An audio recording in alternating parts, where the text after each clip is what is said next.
Eddie, good morning. Firstly, can we check on Joe Linton? How's he? Joe,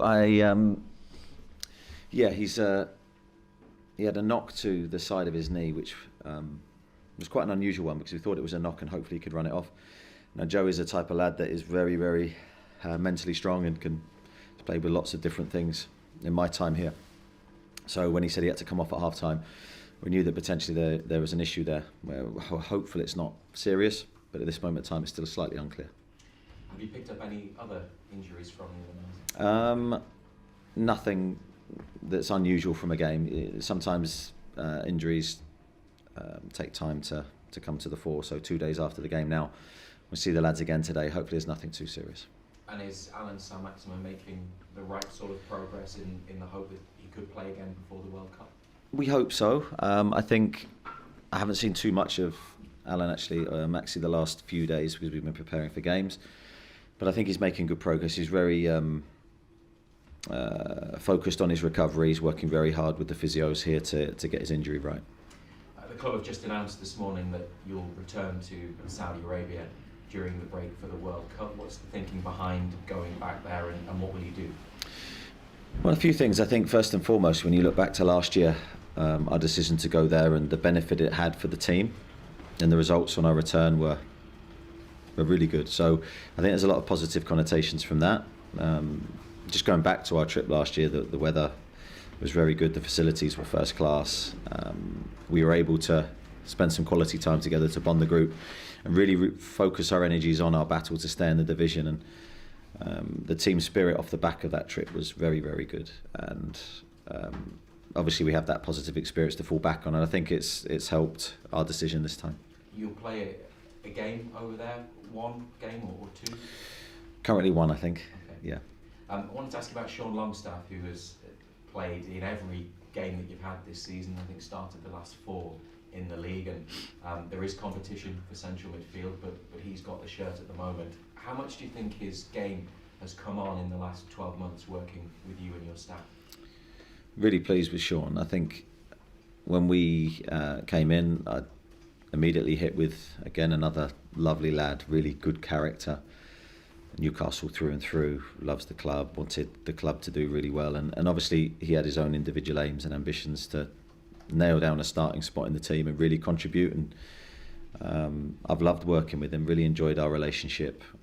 For me, he's improved a lot of aspects of his game. We've worked hard in different bits, in and out of possession. I really love him athletically. I think he gets around the pitch brilliantly, up and down. Again, you can see the work, and the ground that he covers every week is incredible distances. But he's also got a creative eye around the box, and he's been integral to some really good play on that right-hand side of the pitch. So do you think then that maybe the attributes he has means that he's better suited to playing slightly further forwards, because we have seen him in a deeper midfield role before? Yeah, I think possibly. I think you see when he plays slightly further forward, I think you see the athletic side of his game maybe more than when he plays slightly deeper, and he has to be maybe a little bit cuter about his decisions in terms of when he releases and when he holds. But I do like him deeper as well because he's got a really good passing range, and I think you can see that. He's played some really, really good attacking passes for us, whether that's short, breaking lines passes or longer. So he's got a lot of good qualities to his game, and it's just about developing that continually now for us and for him to try and get him to hit his very best levels. And finally, you've not had too many heavy defeats as Newcastle manager, but the game at Spurs away last season, even though you took the lead, ended up being one of those. Did you learn a lot from that match about the way to go into a game against a team like Spurs, even though it's a different season and a few months on? Yeah, thinking back to that game, that was a really tough game for us, tough second half, because I thought the first half we did really well. I think we took a lot from the game. Yeah, I remember it very well. I remember a lot of the lessons that we took, and I think from every defeat, especially a big one like that, I think if you don't take things into the future that you can learn from, then it's a wasted experience. So as much as it was painful at the time, I actually think it helped us for the run-in and for the remaining games that we had, and played its part in helping us stay in the division. Thank you. Thanks, Ricky. Eddie, Steven Gerrard sacked last night. I asked him, Villa, what's your reaction to that as a fellow Premier League manager? Yeah, very, very disappointed for Steve. I think he's a very, very good manager, and I just think it just goes to show the short-term nature of everyone's thinking, reactions. I think it's we're in a very difficult job, very volatile job at times, and a lot of short-term opinions and reactions, and I've got no doubt on his quality, and I'm sure he'll be back very soon. And yeah, I was thinking of him last night because that could be any of us at any stage, and I always feel for a manager that loses his job. How difficult is it for you guys now in these positions when you know that just round the corner things can change very, very quickly? I think I looked last week for the Wolves vacancy, and it feels like there was very few managers available who could take that role. It feels like there's such a short shelf life for a lot of managers these days. How difficult is that for you guys going into a job, especially I suppose when you're moving away to a different place and taking on a whole new challenge? Well, I think you're aware when you go into the job of the volatile nature that it can be, and I think you go very much eyes open. I think it keeps you very grounded, very level-headed in good moments and bad moments, because that it can change so quickly, and I think that's one of the things that makes the job so exciting, so rewarding. But also, I think you always have it at the back of your head, what could happen. So for me, it motivates me. It motivates me to try and do the best job that I can every single day, to stay managing this brilliant club. Thank you. Andy? Eddie, we've seen a free scoring Newcastle in recent weeks. Wednesday night was slightly different. How pleased were you with the game management aspect of your side, especially in the second half? Yeah, I think Wednesday really, really impressed me. Not because of, as you say, the free-flowing football or our play in possession, but just our general attitude and general performance defensively as a team in that second half. I thought was at the very highest level. To keep a team as good as Everton with the individual players that they have to one shot in the game. Speaks volumes, I think, for that.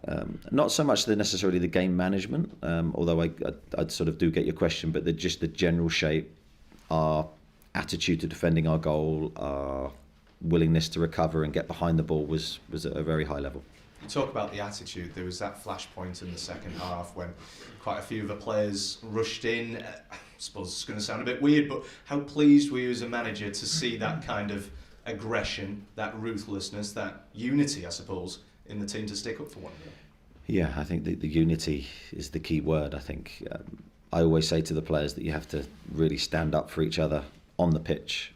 We have to be like a family on the pitch, and you have to be there for one another in loads of different ways, whether that's protecting, supporting. I think in that moment it was a sort of a protecting feeling, while also keeping our discipline and keeping control, because in those moments it's very easy to lose that. And as a group, I always urge them that you've got to stay very emotionally level, while also having each other's backs. I think that's hugely important. The change in a year has been startling. I think it's been well documented. Newcastle obviously were in a relegation fight last year, now 6th. How difficult or how easy has it been to turn around this side and their mentality over the last year or so? Well, nothing's easy, and nothing comes easy in this game. The levels and the margins between success and failure are so small. I say that all the time, and I genuinely mean it, whether we're losing or whether we're winning. So when we're in a good moment, I think it's acknowledging what has got us to this point, and it's loads, again, I am repeating myself, but it's loads of little things that you have to do well to try and stay ahead of the margins. And at the moment we're doing that. We can't get complacent with it. We can't get loose with it. We have to respect it and understand it and be very consistent with our work. And that's what we're trying to be at this moment in time. I know we've spoken a lot about him in certainly recent weeks, pretty much all the way through the start of this season, but Miggy Almiron's now scored more than the likes of Mohamed Salah, Cristiano Ronaldo, Heung-min Son now in the Premier League. How does he maintain this form? I think by not overly thinking too much. I think just enjoying his football, which clearly he does and is. I wouldn't say overanalyzing himself or just being free. I think Miggy's best when he's playing to his strengths, which is all action, all energy, covering every blade of grass. And I think really good things have happened off the back of him for that. he's ended up scoring some spectacular goals. I don't necessarily expect him to do that every week. I was just as happy with his tap-in against Fulham than I was with the outstanding goals he scored from distance, because I think for me they're much easier to replicate. So he's got good balance to his game at the moment, and I just urge him to keep enjoying his football. I apologise, I don't want to dwell too much on the heavy defeat at Spurs last season, but one final question. How much different is this team to what we saw then, now? I don't think the team's characteristics are necessarily that different. I think maybe I'd love to think a bit more confidence and belief within us that we can go to any ground in the Premier League and give a good account of ourselves. We respect Tottenham. We know how good they are, their manager is, their squad is. But we've just come off the back of a very good result at Old Trafford, and we go there with the same belief inside of us that we can get another positive result. Thanks, Eddie. Morning, Eddie. Hi. After the Everton game, Callum Wilson said there's an aura about the team. Do you agree with that? Do you think there is this kind of special feeling at the moment, bearing in mind the results? I think there's definitely a special feeling, yeah. Whether that's an aura, I don't know. But there's definitely a special feeling internally. And I sort of get a very close-up view of that every day.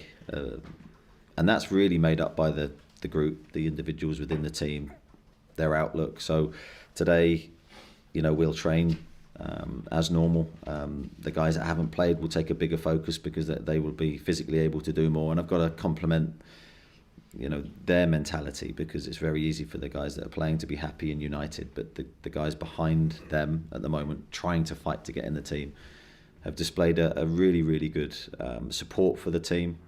They've created a really good atmosphere for the team, and they're hugely important to our success.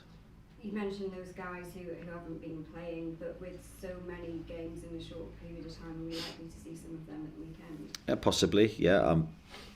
My team isn't chosen yet in my head. I think I want to let the Everton game come out of our system, and then see how people feel and have discussions, and obviously look at the game from a tactical viewpoint and see how we try and attack the Tottenham game. But it's good to have a good squad to pick from, some very good players. Yeah, and we'll try and pick the right ones. Is there a sense of enjoying the moment, enjoying 5-1, 4-1 wins, grinding out a 1-0 result, but keeping feet on the ground as well? I always urge the players and my staff to enjoy the wins, because you never know when the next one's coming, because the strength of the Premier League, the competitive nature of the Premier League, you have to enjoy that moment when you succeed.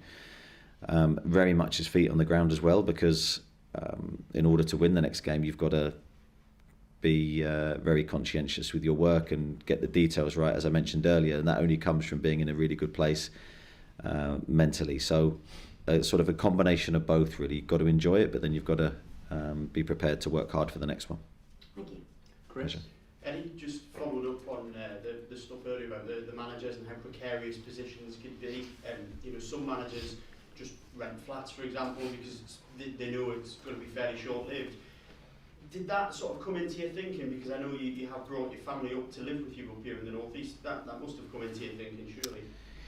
Of course, yeah. You try and assess the whole picture, but I think for me, I'm very much a person that I want to commit to something fully, and I think that's the best way for success. So that's why I've decided to do what I've done with my family and bring everyone up and make that commitment.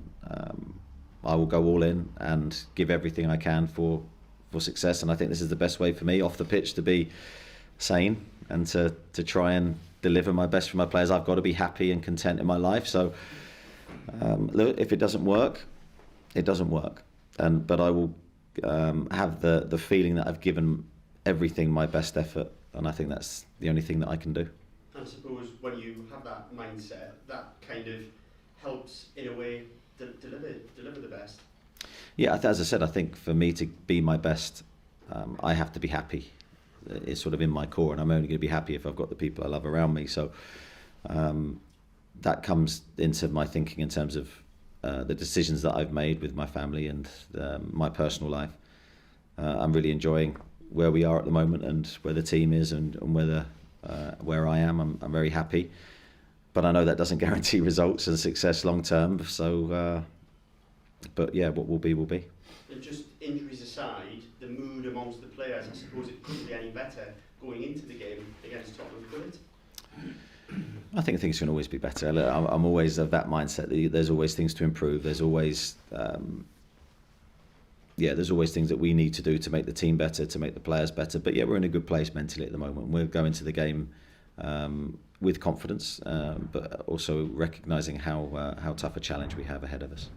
Thank you. Thanks, broadcasters. We'll have a section for Sundays shortly. Start with Damien. Eddie, just going back to the Saudi trip, you mentioned the positives there. For those people who would question the club's ownership, there might be some negatives. What would you say to them? We've made a football decision. We've made a football decision to try and, we've looked at the World Cup break. What's the best thing for the team? The best thing for the team, I believe, is to take the team away, like you would in pre-season, away from distractions, a chance to really train the group, enhance the team spirit, as I mentioned earlier, with hopefully some good weather. So that's what we've done. We've made it from a purely footballing backdrop. And just when you talk about managers and longevity, you would be something of an oddity in the modern day game in what you did at Bournemouth, the length of time you stayed there. Do you think that's becoming increasingly unlikely that managers will be able to do that as the game goes on? It's looking that way, that the modern trend is that managers get less time, less time, not more. Look, there might come a time where that changes around again, but at the moment I think with the pressures that it's not just managers are under, owners are under, clubs are under. The media now is probably a bigger beast than it's ever been, and I think that does contribute. So it's a shame when you're sitting in my chair as the manager that is the case, but as I say, whenever you go into a job, you go in knowing the pitfalls, and you know that you need consistent results, and if you don't get them, then obviously it becomes difficult for you. Thank you. Jordan? Your team's unbeaten in 6. You've been without some key players at that point, like Sir Alan St. Maxim, Isaac as well. What's to say about your team that you've coped with key players like that? Obviously, as I say, 6 games unbeaten. Yeah, I think it says a lot about the squad as a whole, really, because as I said earlier, it's not just 11 players; it's about the whole group. We've had players come in off the back of those injuries and been given an opportunity in the team, and I think they've really taken it and grasped it. That then makes us a stronger group when we do get everybody back fit. It must have made everyone feeling part of the team. So I think it's a very positive thing for us. If you can get results while picking up injuries, then all the better for everyone connected with the squad. But what I will say is I will recognise that we do need those players back, and we need to be at full strength because the competition is so high. And just for clarity as well, Paul Dummett and Javi Mankiwan being the squad of late, are they injuries or is it just selection because you've got other options? Paul Dummett picked up a calf problem, so he's working his way back to fitness. Manquillo picked up a ankle injury, but he will train today.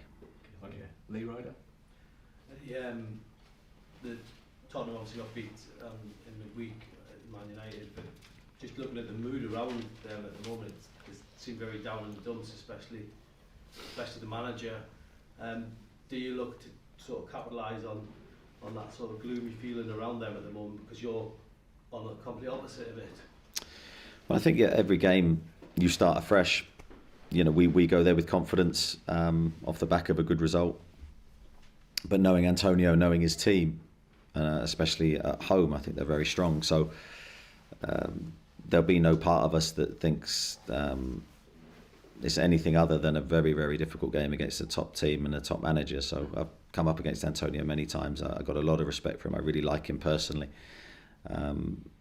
And just look at the job he's done at every club he's been at. I think he's got incredible desire and will to win. So we don't underestimate what we're going into. All we can do is give our best. Just looking at the stadium as well, would you agree it's probably the best stadium in the country at the moment? I don't think I could ever say that. in terms of the facility, the atmosphere. Yeah, it's a world-class facility. It's a great place to play football. But I love our stadium. We've got the best atmosphere, don't worry about it. There you go. Simon? Yeah, hi. On this Saudi trip, you've experienced the facilities and say they're brilliant, the weather's great. They're bidding for the World Cup in 2030, they want to take the World Cup there. Would you back that bid? I think, is it good enough is it suitable to play out there in the winter? Questions I don't know the answer to, I'm afraid. I didn't know that they were bidding for that, for the World Cup. So, not a question that I can really answer. Yeah, and when you're out there, will you do any promotional stuff for the country or the government? And obviously, you all kept your head down and made it purely training break last time. Will there be anything surrounding that? Because you are going to the capital, Riyadh, this time for the game. I've got no idea on any of that, to be honest. Anyone else? Yeah, Kieran? Hi Eddie, obviously after the game the other night, the defence and the goalie were celebrating another clean sheet. Maybe in the game against Spurs, obviously conceding 5, very, very different feeling. What have you made of that kind of turnaround and how solid you guys become, and how important are clean sheets to this? Well, I think clean sheets, speaking as a defender, I lived, breathed everything for a clean sheet. That was sort of my mindset as a player going into a game. That was sort of my job in the team. Can I be part of a team or part of that unit that keeps the ball out the net? I do believe our defenders and team as a whole have the same mindset, and I think it's really important. It's not just the back four and goalkeeper that feel that, the team feel that. I think we do at the moment. Then we've got a very healthy attitude to defending. But as I always say with these things, it's never finished, it's never final. If we have another game round the corner, you have to earn that right all over again. I mean, you start from a place, I believe, you start from zero, regardless of what you did in your last game and what you've done to any point during the season. So I think that's a really healthy thing to do. You reset, and you're up against Harry Kane and the strength of the Tottenham team. So this is going to be a really, really good test of our defensive structure, a really good test of our mentality. One of the toughest assignments I think we'll have this season. After Spurs defeated the other night, Antonio Conte said they struggle against high-level opponents. Is this a chance for you to show you can be in that sort of category as a high-level opponent? Well, we want to be a high-level opponent. We want to give them a really tough game. I think we're capable of doing it if we're at our absolute best. The hard thing for us is it's our third game in a short period of time, as it is for Tottenham. And we need to make sure that we're we're our very best levels physically, mentally, to have a chance of winning this game. Martin? One of the comments from Dan Ashworth that was missed was he said the current spending is unsustainable. I'm assuming that you're aware of that, but do you think it's important the supporters know that there's not going to be £100 million going out of the club every transfer window? Yeah, I think that I do think that's unsustainable. Financial fair play, I know it's mentioned a lot, but that will guarantee that. So yes, we have to be mindful of that fact, and that's where we need to improve, as I've said many times, all aspects of the football club to make sure we don't have to go to the transfer market and spend that money. So can we produce more of our own players? Can we improve everything that we deliver so we're not so reliant on huge transfer fees? Because it's going to be very difficult for the future for all clubs, I think, to spend that kind of money on a consistent basis. But do you think the fans are aware of that now, that level won't be able to be replicated every time the window opens?